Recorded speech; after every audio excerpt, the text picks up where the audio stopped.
এই দৃশ্যটা একটু লক্ষ্য করুন।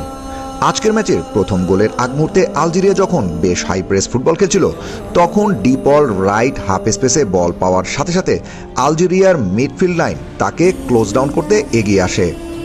ঠিক সেই মুহূর্তে লাউতারো মার্টিনেজ কুইক রান নিয়ে আলজেরিয়ার সেন্ট্রাল ডিফেন্ডারদের টেনে বক্সের ভিতর নিয়ে যায়। ডিপল প্রতিপক্ষের এই মুভমেন্টটি ন্যানো সেকেন্ডের মধ্যে রিড করে ফেলে। সে জানতো ডিফেন্স লাইনের পেছনে এবং মিডফিল্ড লাইনের সামনে একটা বড় পকেট অফ স্পেস তৈরি হয়েছে। ডিপল যখন বল হোল্ড করছিল, তখন আলজেরিয়ার ডিফেন্স একটি নির্দিষ্ট শেপ ধরে রেখেছিল। ডিপল চাইলে ওয়াইড এরিয়ায় উইঙ্গারদের পাস দিতে পারত বা ব্যাক পাস করতে পারত, কিন্তু সে অপেক্ষা করছিল সেই মেসির ট্রানজিশন মুহূর্তের জন্য। মেসি যখন তার চেনা ভঙ্গিতে রাইট হাফ স্পেস থেকে ভেতরের দিকে হাঁটা শুরু করলেন, তখন প্রতিপক্ষের ডিফেন্ডাররা তাকে জোরালোভাবে মার্ক করেননি। ডিপল ঠিক সেই ন্যানো সেকেন্ডের মধ্যে পরবর্তী কিছু সেকেন্ড ক্যালকুলেট করে ফেলে। সে জানতো মেসি গতি বাড়ানোর আগেই বলটি তার রিসিভিং জোনে পৌঁছাতে হবে। এখানে মজার ব্যাপারটা কি জানেন? এই মুভে মেসি কোনো হাত উঁচিয়ে বল চাননি।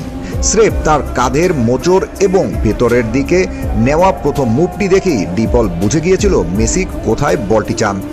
ডিপল খুব ভালো করেই জানে যে মেসি বক্সের ঠিক বাইরে রাইট হাফ স্পেসের ডি রিলিজ জোনে বল পেলে কতটা ডেঞ্জার হতে পারেন।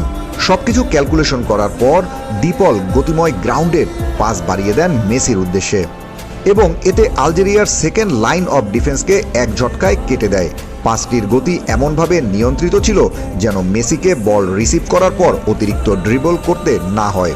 বলটি সরাসরি মেসির ফেভারিট লেফট ফুটের একদম সামনে গিয়ে ড্রপ করে, যেটা মেসিকে ওয়ান টাচেই স্পেস তৈরি করে শট নেয়ার সুবিধা করে দিয়েছিল। এবং একই সাথে ডিপলের পাসটি রিসিভ করার সময় মেসির ফার্স্ট টাচটি ছিল মাস্টার ক্লাস। তিনি বলটিকে এমনভাবে নিজের কন্ট্রোলে নেন যাতে তার বডি ওপেন থাকে গোলপোস্টের সামনে। ঠিক ওই মুহূর্তেই ক্লোজ ডাউন করতে আসা আলজেরিয়ার ডিফেন্ডারকে পরাস্ত করতে মেসি তার signature drop of the shoulder technique খাটান। মেসির এই সাডেন দিক পরিবর্তনের কারণে ডিফেন্ডাররা তার বডির ব্যালেন্স হারিয়ে পুরোপুরি আউট অফ দ্য ইকুয়েশনে চলে যায় এবং মেসির সামনে এক নিমেষেই ওপেন হয়ে যায় তার চিরচেনা শুটিং উইন্ডো এবং সেখান থেকে কুল মাইন্ডেড ফিনিশিংয়ের গোলের দেখা পান লিওনেল মেসি।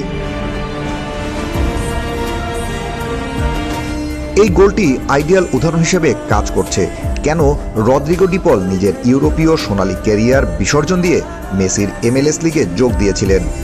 বিশ্বকাপকে সামনে রেখে ডিপলের পরিকল্পনায় ছিল নিজেদের ক্যারিয়ারের শেষ বিশ্বকাপের জার্নিটা সবচেয়ে সুন্দরতম উপায়ে শেষ করতে, যেখানে মেসিকে কেন্দ্র করে ডিপল অন্যরকম এক কেমিস্ট্রি তৈরি করছে। ডিপল মাঠে থাকলে মেসির ওপর থেকে ডিফেন্সিভ প্রেশার অনেকটাই কমে যায়।